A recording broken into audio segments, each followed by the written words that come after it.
Hello అండి అందరికీ welcome back to my channel. మా పెద్దమ్మాయి అయితే హాస్టల్ నుంచి వచ్చిందని మేమైతే విజయవాడ కనకదుర్గమ్మ గుడికి వెళ్ళామండి. ఈ గుడికి వెళ్ళడం అయితే ఫస్ట్ టైం అండి. ఇంతకుముందు మేము ఎప్పుడు వెళ్ళలేదు గుడికి. మా ఊరికైతే ఈ ఊరి మీద నుంచే వెళ్ళాలండి, విజయవాడ మీద నుంచే వెళ్ళాలి. కానీ ఈ గుడికి అయితే ఎప్పుడు వెళ్ళలేదు, ఇదే ఫస్ట్ టైము. మేము చిన్నగా ఉన్నప్పుడైతే కృష్ణానది నిండా నీళ్ళు ఉండేవండి. ఎంత నీళ్ళు ఉండేవో నాకైతే భయం వేసేది అప్పుడు, ట్రైన్ ఏడ మునిగిపోతుందా అని.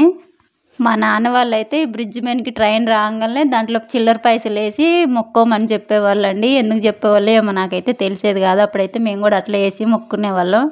మేము చిన్నగా ఉన్నప్పుడైతే కృష్ణానది నిండా నీళ్ళు ఉండేవండి. ట్రైన్ పోతే మొత్తం ఇట్లా సౌండ్ వచ్చేది, వాటర్ మీద పోతున్నట్టు సౌండ్. ఆ సౌండ్కే భయం వేసేదండి. కానీ ఇప్పుడైతే నీళ్ళే లేవండి, మొత్తం ఎండిపోయి ఉంది. ఎక్కడో కొన్ని ఉన్నాయి. ఇప్పుడైతే బట్టలు ఉతికి ఆరబెట్టుకుంటున్నారండి ఆ నీళ్ళల్లో. కొంతమంది ఏమో చేపలు పడుతున్నారు, కొంతమంది బట్టలు ఉతుక్కొని ఆరబెట్టుకుంటున్నారు. ఏదేమైనా మనం చిన్నగా ఉన్నప్పుడు రోజులే చాలా మంచి రోజులండి. అవన్నీ పిచ్చి రోజులు అప్పుడు. ఇప్పుడైతే పిల్లలు ఎట్లున్నారో అసలు ఈ కాలం ఏందో అర్థం కావట్లేదండి అసలు.